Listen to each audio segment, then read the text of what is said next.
This is the ExtraTime.com League of Ireland Voice Notes podcast. You're listening on Saturday, but I'm recording this on Friday night. A Friday night that has seen Dundalk beat Shamrock Rovers by 2-0. Elsewhere, Derry City drawing 1-1 with Shelbourne in Tolka Park. So they have lost ground on Rovers, but St. Pat's have gained ground with a 7-0 victory against UCD. Melia came off the bench and became St. Pat's youngest ever scorer in the League of Ireland. We'll be hearing more about that game in a while. We'll hear from John Daly, the St. Pat's manager. We'll hear from Andy Meyler, the UCD manager. And we'll hear from the Saints' leading scorer, and indeed the league's leading scorer, Chris Forrester. He's now on 11 goals. Sligo Rovers enjoyed a 3-1 win against Bohemians, a much needed victory for them. Remember, they lost to UCD last week. Cork City and Drogheda United, it finished 1-1. Ex-Cork City fullback Neil Horgan was at the game and he'll talk to us about it. We will start though at Oriel Park, where Shamrock Rovers lost 2-0 to Dundalk. Few people saw that result coming. Ex-Dundalk captain John Flanagan was on duty for LOI TV and LMFM, and after the game he sent us this voice note. The famous 2-0 victory for Dundalk, really built on the work rate, intensity, aggression that we've seen in the second half the other night v Pats. Didn't allow Rovers to get a foothold in the game at all, didn't allow them to get their free-flowing play going, and really limited them to half chances. And then when the goals came in the second half, by God were they worth waiting for. Louis Ainsley strode forward from centre half, played a little 1-2 with Keith Ward, got to the edge of the box and drilled a left-footed strike into the top corner, give Bohs no chance. Then only 3 minutes later, Pat Hooban doing what he does best, got on the end of a Keith Ward free kick, fought off Cleary and Lopez and buried a header into the bottom corner. Rovers threw the kitchen sink on it for the last 10-15 minutes, but Dundalk held and came out with all 3 points and brings them on now to a big game next week against Bohemians to really push them back up the league into that European challenging spot. This is the ExtraTime.com League of Ireland Voice Notes podcast, and that is John Flanagan telling us how Dundalk beat Shamrock Rovers by 2-0. More from here in Richmond Park, that's where I'm talking to you from, in a few minutes. But first, let's get some reaction to Sligo Rovers' 3-1 victory against Bohemians. A bit like Oriel Park, I think very few people saw this result coming. Let's hear from the showgrounds. Jessica Farry has been speaking to Sligo Rovers manager John Russell. Yeah, absolutely delighted. Brilliant performance from start to finish.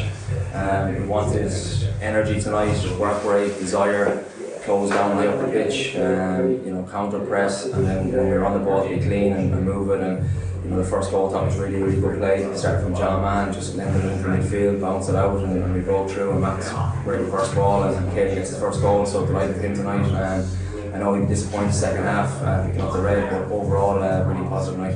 You spoke last week, the UCD game was probably a low for the season and you wanted a response. I think it's fair to say you got that. It was very clear from the start that your players were really up for it tonight. They were up for it. They were all hurting after last weekend. As I said before the game, 70-75 minutes. We were in complete control last week and it was a couple of moments of madness and you lose the game, but the response we needed tonight, we got it. Players showed it was a home game. Fans were right behind us tonight. And really good. Thought we scored a couple more goals. Bohs are a good side, but we didn't let them play tonight. And Stefan thought second half he came in, did really, really well, and delighted he got a goal. That second goal tonight as well, I mean, it was all about Caelan Barlow really in the build-up, but he puts that ball in and the Bohs goalkeeper James Talbot, he just doesn't really hold on to it. Those are probably the kind of goals that you're used to conceding this year, but it's nice to be on the right end of one of those. Absolutely, yeah. I turned to the bench when that happened and I was like, my God, that's been happening to us all season, so it's nice to go the other way for once. But we spoke before the game, it was a greasy night, had to follow in on shots and stuff, and Max did really well and divided out the ball. How important was that for Max? Because he hasn't scored in a few weeks. I know as a striker that kind of does play on your mind a bit, so for him to score tonight was huge. He was brilliant as well, aside from the goal. Yeah, and he has been. He's been brilliant all season. He's led the line so well, and even when he hasn't scored, he's given the centre backs a real job at each game, and he's been getting chances, especially last week against UCD. He was lucky enough to score, and it's great he's off the mark again now and he can push on. That goal from Stefan Radosajevic as well really was the pick of the bunch.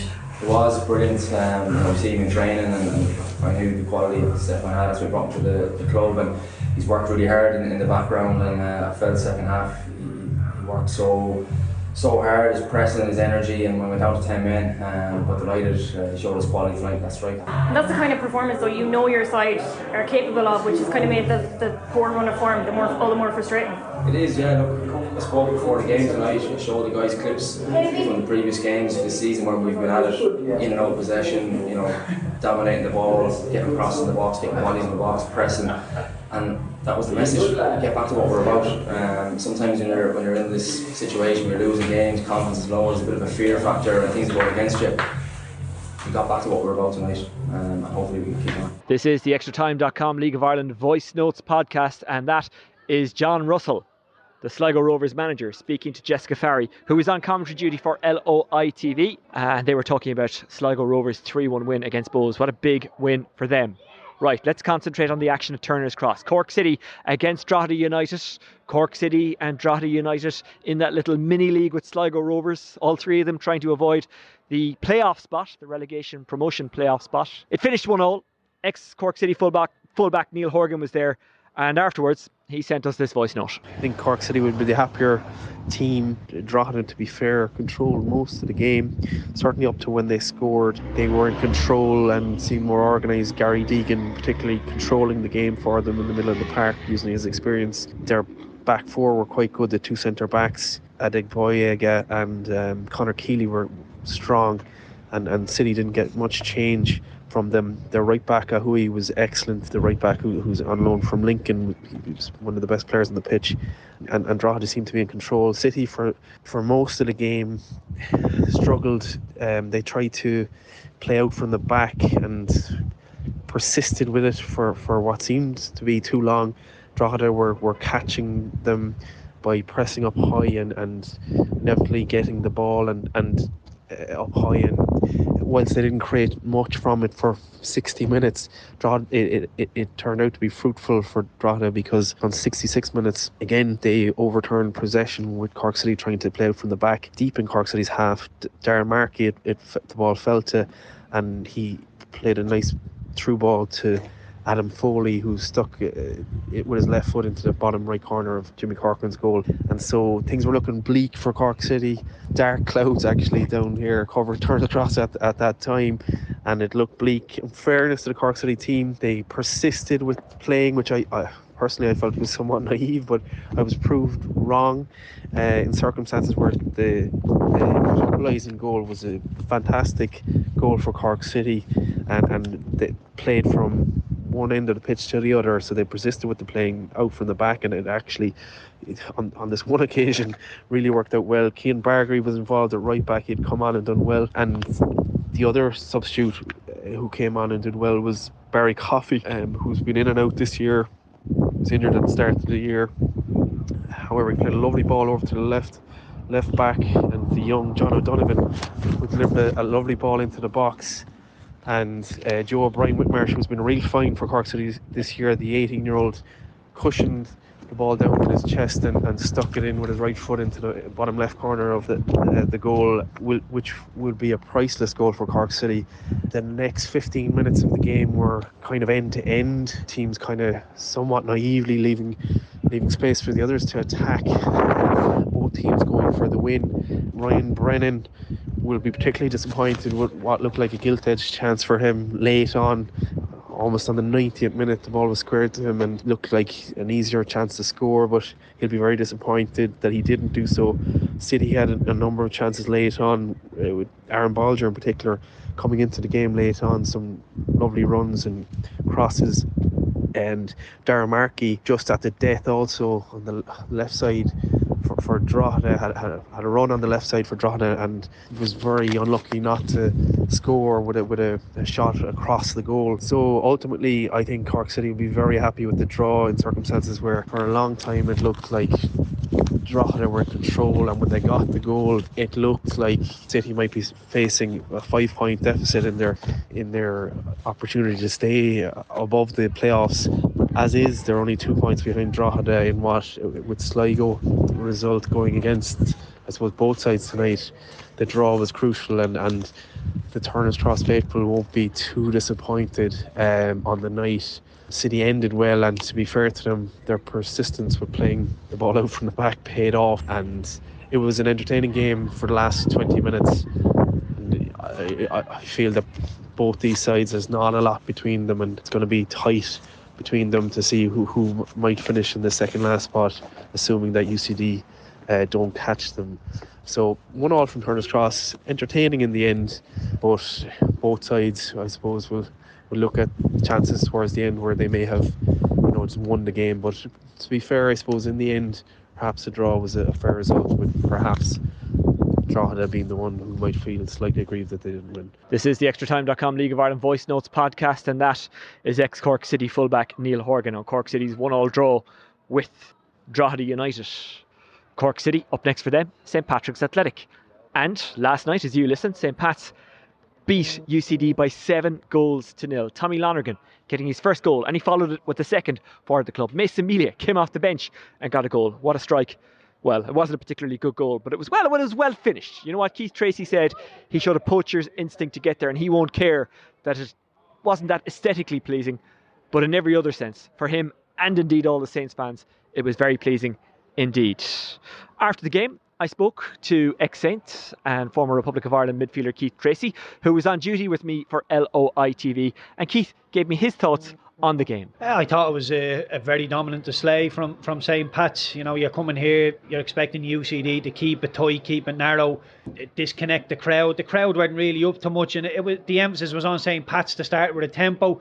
The tempo wasn't quite there the opening 5 minutes or so, but once Pats hit the back of the net through the opening goal, you always thought it was going to be an uphill battle for UCD. And throughout the game, St Pat's just got stronger and stronger. And UCD, I think 31% possession of the ball, no shots on target, sort of tells you how hard of a night it was for them. The headline is Melia. He has become St Pat's youngest ever goal scorer. He came off the bench. He's only 15. He got his first goal. It's just his fourth league appearance for the club. He may well be the League of Ireland's youngest ever goal scorer. I'll have to check that out. Also, Tommy Flanagan got his first goal for the club and then added to it a couple of minutes later. So he's now on 2. Let's talk about Melia though. What a story that is. Yeah, Mason, I had him last year at the 17s. He's a wonderful, wonderful player. So it's no surprise to anybody within the academy that he's progressed so quickly through the ranks. And you see him when he comes on, he is built. He doesn't look out of place physically. He's sharp enough, and he can hit the back of the net. He's an outstanding young player.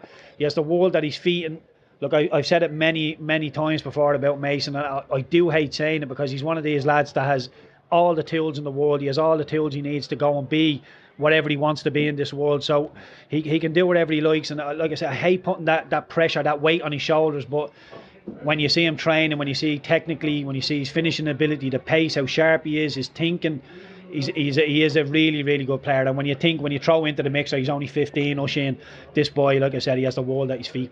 A couple of years ago, he'd probably already be gone. Look, there's possible downsides to that, but there's obviously upsides as well. The upsides, not just for him, but also St Pat's. Yeah, look, I've been asked this question before because I feel like Mason's career, obviously now, he's getting hair on his chest. He's playing for St Pat's first team at a very young age of 15. At the age of 15, I was in Blackburn Rovers Academy. I wasn't playing an awful lot of games. I was training to a very, very high level. I was around technically very gifted players. But in terms of full-blooded tackles, tactically where I need to be, me pitch geography, how to deal with playing in stadiums, Mason's getting thrown at the deep end, and he looks like he can handle it. Now, people have said to me, is it better to be playing games at this age, or is it better to be in an academy day in, day out? I honestly don't know the answer to that. I think time will tell, but at the minute, Mason has tucked away like a duck to water. He looks outstanding. This is not a question I'm asking because St Pat's have won 7-0 against UCD. This is a question I'm asking because of their consistency over the last number of weeks under John Daly. And in fairness to Tim, there were some good runs of results as well. Also, combined with the fact that Shamrock Rovers have lost tonight, as we speak, away to Dundalk. Are St Pat's title contenders? Yeah, I would think they are, Oisin. I think they're going to be there or thereabouts at the end of the season. But the one thing for me is consistency. When Pats play well, they play really well and they can blow teams away just like they did tonight with UCD. But when things are tough, they do get turned off. I think they've lost 6 or 7 games already this season, which is too high. When you look at the teams around them, they're getting beat an awful lot less than that. So if Pats can just be that little bit more rigid and draw games that maybe they should lose and win games that maybe they should draw, I think there's every chance that they will be real contenders. But I have to be honest, I think Shamrock Rovers are in second, third gear at the minute. And when they do hit that 5th, 6th gear, I do think they'll pull away. But at the minute, not good enough from Shamrock Rovers. And it'll be interesting to see if St Pat's can add to the squad, because they are fairly threadbare at the moment, and 1 or 2 more injuries they could be in bother. And of course they've got a busy period coming up with European games. Let's hope that those go well. It's Cork City next Friday night for St. Pat's. That will be live on LOI TV. Keith Treacy was with me for LOI TV tonight. I'm about to go over and do post-match interviews on behalf of LOI TV, but you'll also be able to hear them right now. This is the ExtraTime.com League of Ireland Voice Notes podcast, and I'm joined on the pitch at Richmond Park by Chris Forrester. Chris, a 7-0 win against UCD. You obviously got it going with your penalty. Your 11th of the season. How are you feeling after that? Yeah, really pleased. Playing UCD, it's a difficult one, you know. You don't get any thanks for doing the basics right. It's, you know, the fans can get a bit agitated when the ball's not moving as quick as they want, and you know, UCD they're a good team. People underestimate them, and you know, Sligo probably underestimated them a little bit last week and got caught in the hop. So yeah, really pleased with the lads' attitude today. It's a difficult game. People don't really understand how difficult it is. Everything's kind of expected of you, but sometimes it's hard to deliver on that. So yeah, no, attitude was great. A lot of goals, and you know, we're in good form. Mason Melia, I guess he's the headline from tonight. The youngest ever goal scorer for St. Pat's. He's only 15. His 4th appearance. What a night for the young lad. Yeah, it's mad. We do be sitting. I was sitting on the bench there looking at him. He was only 15. Whatever. It's absolutely crazy. And yeah, delighted he's got a goal. He's come in. He's been full of good energy. He's real positive. He's a great young fella, to be fair. I got on well with him. I try to give him a bit of slack, but he gives it back to me, which I like. Yeah, no, he's a great player. He's a big future in the game, and delighted he got his goal today. The draw of the game here a couple of weeks back, I probably could have scored it to him. I didn't see him at the time, but I'm glad he got it tonight. Probably a few days added to his birthday. So yeah, it's good. I'm delighted for him. And for Mason and the young players like him, Reece Bartley also played tonight, and like we keep forgetting, well, we don't keep forgetting because I keep saying it in commentary, Sam Curtis, he's only 17. Is it actually the young guys who are leading and bringing the enthusiasm and maybe that lack of cynicism about football in the world at large?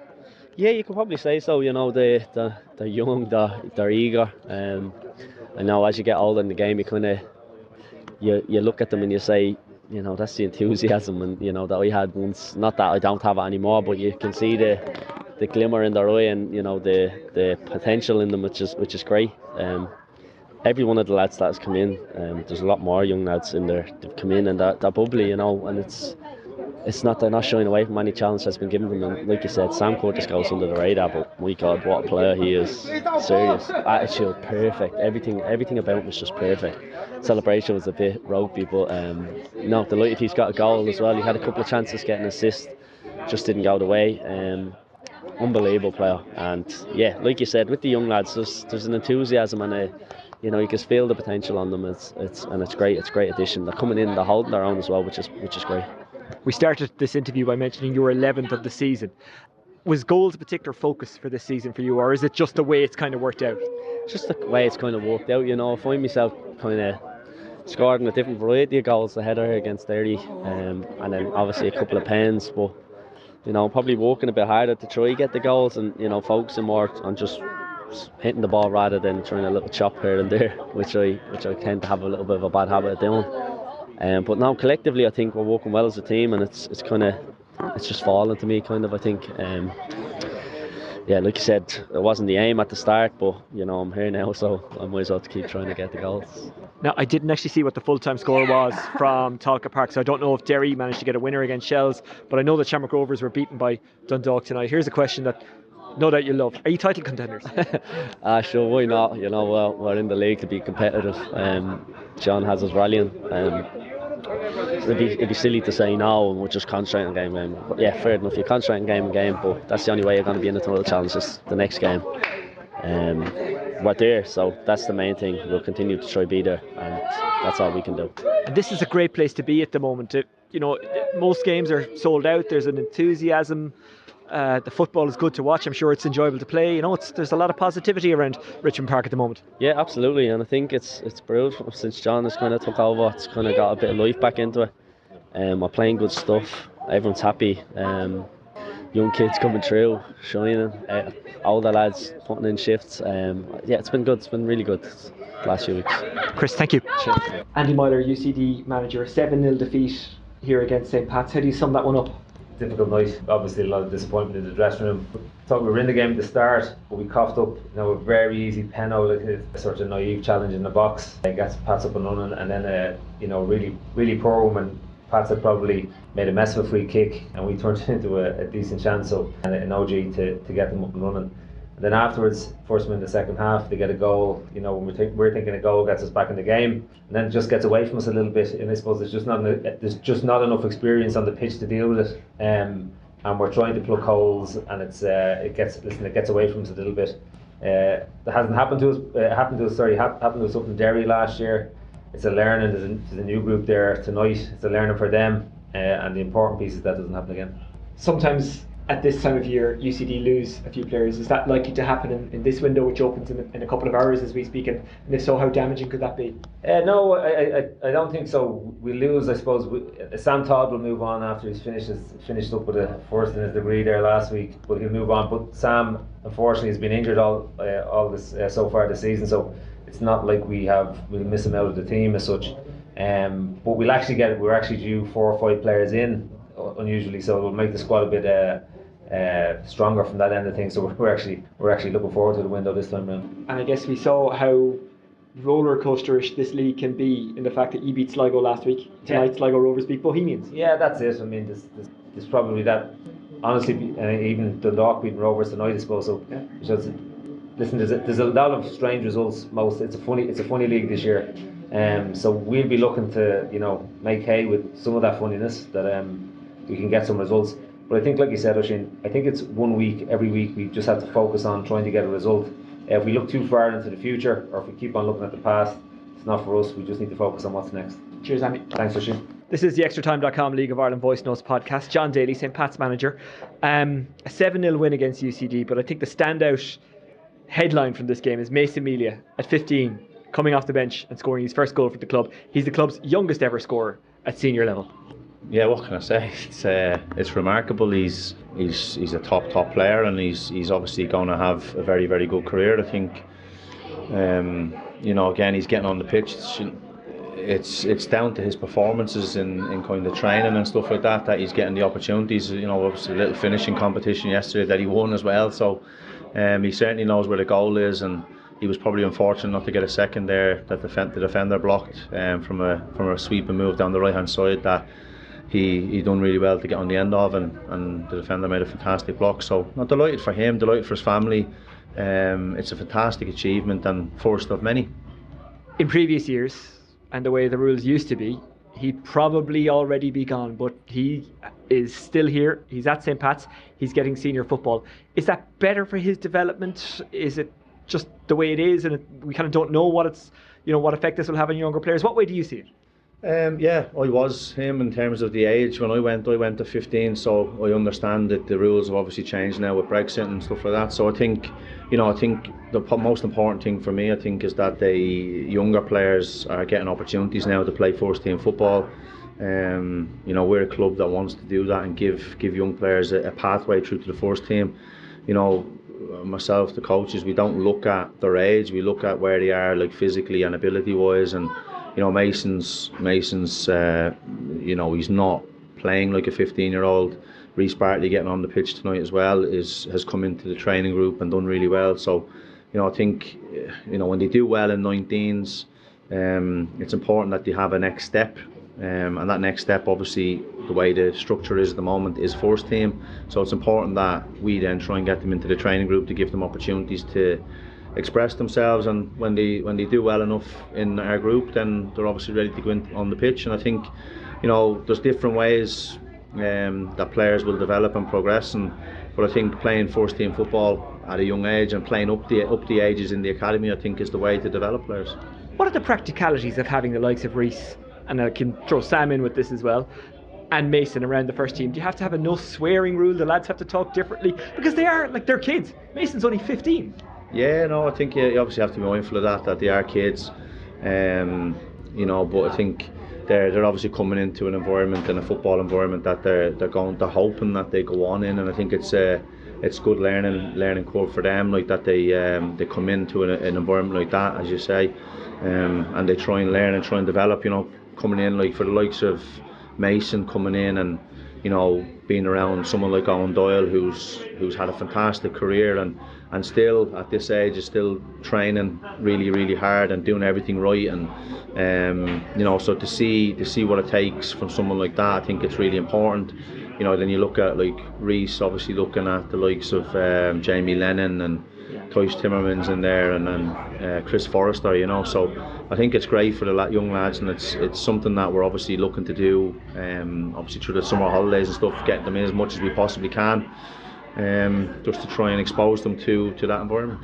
The window is opening, I think, this weekend or possibly in the next few days, July 1st. Is that tomorrow? That's in a couple of hours. Couple of hours time, okay. I don't know if you can tell me anything, or if you know if you're getting players or are you going after players, but what's the situation as we stand? As we stand, we have a body in that I hope once international clearance comes through. We're obviously in talks with other players to try and get them in. I think there's no kind of secret that we want to try and strengthen the group. We want to try and bring players in to give us a hand. I think it's important going into Europe and going forward with the cup competition. We want to try and go as far as we can in that. We want to obviously challenge in the league as much as we can. So it's important that we have help. We're obviously very light at the back. So I think we're always looking to strengthen. We've obviously moved a couple on that probably haven't been announced. Will be announced over the next couple of days. But we're obviously looking to strengthen. We want to try and come through the window with a stronger squad, and obviously the younger players coming through as well obviously helps with that as well. And how do you compare getting players in this window to, we'll say, pre-season? Well, I wasn't really tasked with getting the players in pre-season. I actually just thought of that as I asked it. I was obviously here, so I've seen how it works and stuff. But I do think it is difficult in the sense that you're looking at players that come in and hit the ground running. A lot of the players that you're probably targeting, maybe coming from the UK, etc., are out of season, so they're not going to be fully up to speed straight away. So it kind of makes it difficult in where you can go and what you can look for. And with Europe around the corner, we're trying to try and bring players in that are maybe in similar leagues to ourselves, but it's not always that simple. John, thank you, and best of luck. Thanks, Oisin. This is the ExtraTime.com League of Ireland Voice Notes podcast. That's almost it for this episode. Let's just run through the scores from, last night as you listened, tonight as I talk, on the side of the pitch at Richmond Park. Dundalk 2, Shamrock Rovers 0, Cork City 1, Drogheda United 1, St Pat's 7, UCD 0, Shelbourne 1, Derry City 1, and Sligo Rovers 3, Bohemians 1. In the First Division, Athlone Town 2, Cove Ramblers 3, Galway United 1, Kerry FC 0, Treacy United 1, Bray Wanderers 1, and Waterford FC 6, Finn Harps 1. What does all of that mean for the tables? We'll start with the Premier Division. St Pat's now 4 points behind Shamrock Rovers. They've both played 24 games. Shamrock Rovers on top on 46. St Pat's second on 42. Derry City third on 40, thanks to their draw away to Shelbourne. Dundalk are in fourth position on 39 points. Bohemians fifth on 35. Shelbourne sixth on 31. Sligo Rovers 7th on 26. That's 2 points ahead of Drogheda United, who are 2 points ahead of Cork City, who are in 9th. And UCD, we put it to Andy Meyler earlier on, didn't we, that they are adrift there on 9 points and bottom of the table. It's not looking good for them. In the First Division, we say it every week, don't we? It's done and dusted. Galway United on top on 58 points. Waterford second on 45. Cove Ramblers third on 35. Athlone fourth on 29. Bray Wanderers fifth on 29. Wexford sixth on 25. Treaty seventh on 24. Finn Harps 8th on 21. Longford 9th on 18. And Kerry FC 10th on 6 points. There is one game in the First Division tonight as you listen. You're getting sick of me saying as you listen, aren't you? I'll try and stop. Longford Town taking on Wexford. Lots of games in the Avenir Sport All-Ireland Cup, including Galway United against Shelbourne, Linfield against Athlone, Peamount against Wexford, Sion Swifts against Bohs, Cliftonville taking on Sligo Rovers, Treaty play DLR Waves, and Crusaders take on Cork City. That's almost it from us here at Richmond Park. As always, you can get in contact with us via Twitter at Extra Time News, or you can get me on at Oisin Langan. We'll have an even deeper dive into everything that's happening in the League of Ireland world, and of course the Republic of Ireland as they prepare for the Women's World Cup. They're playing France next Thursday night. That deep dive coming out later in the week, later next week, with Luke Jordan. That is the ExtraTime.com League of Ireland podcast. As for the ExtraTime.com League of Ireland Voice Notes podcast, that's almost it from me. I'll talk to you soon. Enjoy the the rest of your weekend.